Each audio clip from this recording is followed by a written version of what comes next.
नमस्कार बच्चों, good morning. आज हम फिर से इस ऑनलाइन क्लास में चिट्ठियों की अनूठी दुनिया के साथ आज हम पढ़ेंगे पार्ट 5। पार्ट 4 तक अपने कंप्लीट हो चुके हैं और मैं आशा करती हूँ कि आप सब पढ़ भी रहे होंगे और उनको याद भी कर रहे होंगे।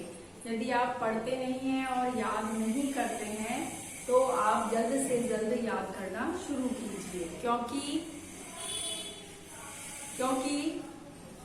स्कूल जब भी खुलेंगे तब भी आपको फायदा मिलेगा। स्कूल जब भी खुलेंगे तब यदि आपका याद हुआ होगा तो आपको फायदा मिलेगा, नहीं तो अन्यथा एक साथ कैसे करेंगे? फिर उसी समय एग्जाम, उसी समय टेस्ट, तो उसी समय याद करना, ठीक है ना। आज हम पढ़ेंगे चिट्ठियों की अनूठी दुनिया। आजकल तो शायद वो चिट्ठी लिखता ही नहीं होगा, क्योंकि आजकल क्या आ गया, हमारे पास फोन आ गया। आजकल क्या आ गया, फोन आ गया। हम उसी से एसएमएस भेज देते हैं, उसी से जो भी बात करनी है वो फोन के जरिए चैटिंग के द्वारा ही कर लेते हैं। एक दूसरे की शक्ल देख के भी कर लेते हैं। इंटरनेट का जमाना है तो एक दूसरे की शक्ल देख के भी कर लेते हैं।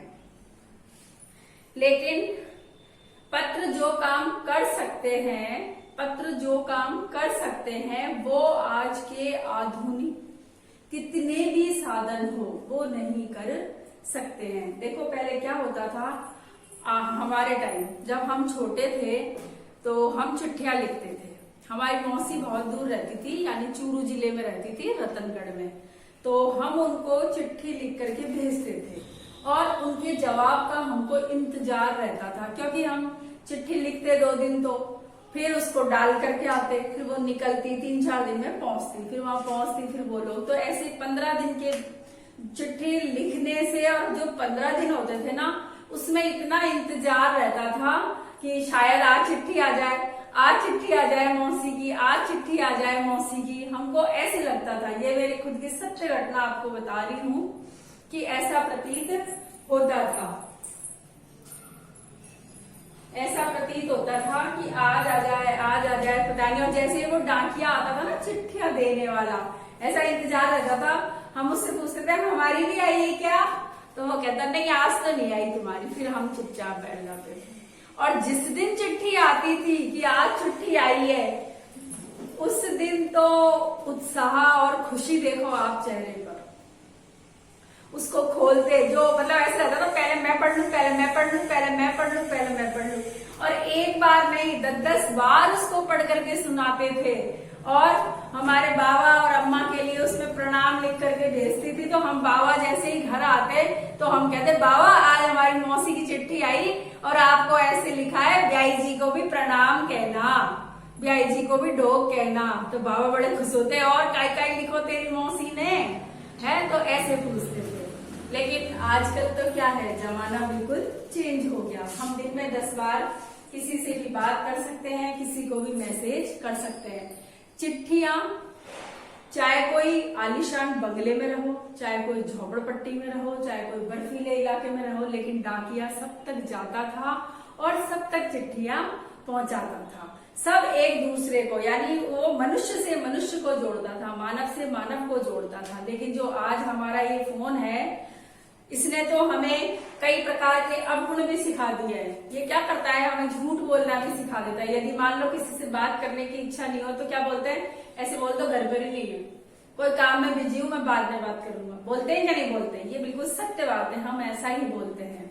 लेकिन जो चिट्ठी थी उसकी दुनिया तो बहुत अलग ही थी।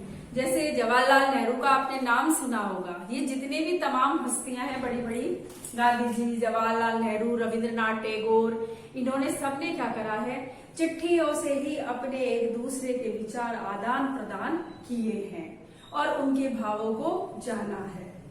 ठीक है, आज हम मोबाइल पर 10 मिनट चैटिंग करते हैं तो हम बोर हो जाते हैं, लेकिन जब चिट्ठी लिखने बैठते थे तो हमें 1-1 घंटा लग जाता था।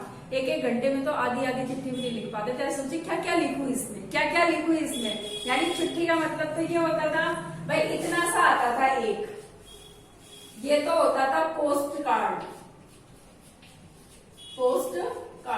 ऐसा होता था।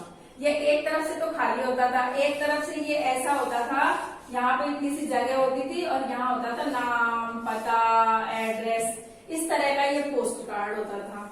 एक आता था अंतरदेशी, जो लिफाफा होता था इतना बड़ा ऐसे ही, वो थोड़ा बड़ा आता था। ये 25 पैसे का आता था, ये 25 पैसे का आता था पोस्ट कार्ड, और ये आता था 75 पैसे का। ये 75 पैसे का आता था। तो इसको कैसे, मतलब इसको क्या है, जैसे ऐसे फोल्ड कर सकते थे, इसको ये फोल्ड कर देते तो इसके 4 गाने हो जाते, यानी ये इतना इतना भाग हो जाता था, इसके 4 फोल्ड कर सकते थे, ये बड़ा होता था। तो सोचते थे क्या क्या लिखे, क्या क्या लिखे, कम शब्दों में हम इसमें क्या क्या लिख सकते हैं। इस प्रकार से ये पोस्ट कार्ड और चिट्ठी होती थी। वास्तव में भी चिट्ठी की जो दुनिया होती थी वो बहुत ही अच्छी होती थी। पत्र को कोई उर्दू में खत कहता है। उर्दू में क्या कहते हैं? खत। संस्कृत में पत्र, कन्नड़ में कहते हैं कागज, तेलुगु में उत्तरम, जागो और लेख तथा तमिल में कजड़ कहा जाता है। अलग अलग नाम है पत्र के भी। पत्र को उर्दू में क्या कहते हैं? खत कहते हैं। क्या कहते हैं? खत कहते हैं उर्दू में। संस्कृत में पत्र कहते हैं, ठीक है।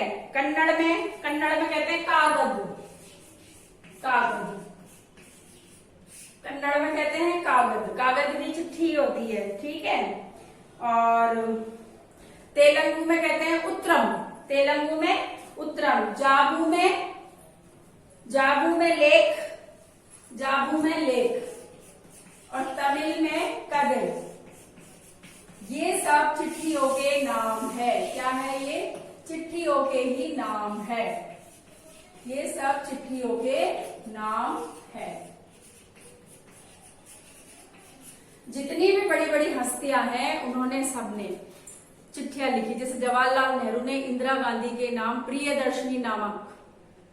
प्रियदर्शनी नाम से चिट्ठी लिखी थी। तो वो आज भी धरोहर के रूप में सजा करके रखी हुई है। धरोहर के रूप में आज भी हमारे संग्रहालयों में सुरक्षित रखी हुई है। उनकी बातों से ये पता चलता है कि वो किस तरह के भाव प्रकट करते थे, किसके प्रति कितना आदर थे, वो कैसे रहते थे और वो क्या सोचते थे। ये सब हमें किससे पता चलता है? चिट्ठियों से ही चलता है। पंडित जवाहरलाल नेहरू ने 1953 में सही ही कहा था, हजारों साल तक संचार का साधन केवल हरकारे, रनर्स या फिर तेज घोड़े रहे हैं। उसके बाद पहिए आ गए। पहले आदमी होता था, वही साइकिल पे जाकर के डोर टू डोर चिट्ठियां दे करके आता था। लेकिन अब उसके बाद क्या आ गए? पहिए आ गए। पहिए आने से मतलब रेलवे आ गया। तो रेलवे से भारी गति आ गई, तार वार हो जाता था उससे, है ना। और फिर उसके बाद आ गया तार आ गया। तार के बाद फिर टेलीफोन आ गया, फिर वायरलेस, और अब आगे रेडार। दुनिया बदल रहा है। अब कौन दुनिया बदल रहा है? रेडार दुनिया बदल रहा है। देखो अब आपको क्या करना है, आपको ये जो पूरा पाठ है वो आपको पढ़ना है। क्या करना है? पाठ पढ़ना है। आप डायरी नोट कर लीजिए। चिट्ठियां क्या होती है ये मैंने आपको बता दिया। पाठ 5 पढ़ना है। क्या करना है? पाठ 5 पढ़ना है और इसके कठिन शब्दार्थ करने हैं। पाठ 5 पढ़ना है और शब्दार्थ करने हैं। किसमें करोगे? कॉपी में। ये करना है आपको काम। पाठ 5 पढ़ना है, शब्दार्थ करने हैं। ठीक है, आज का बस आपका इतना ही काम है। आप इसको पढ़ना। यदि नहीं समझ में आए तो आप कमेंट बॉक्स में लिखना, नहीं तो आप डायरेक्ट कॉल भी कर सकते हैं, स्कूल भी आकर के पूछ सकते हैं। आज के लिए बस इतना ही। अगली क्लास में फिर मिलेंगे और इसका जो भी होमवर्क होगा वो मैं आपको PDF के रूप में सेंड कर दूंगी। धन्यवाद।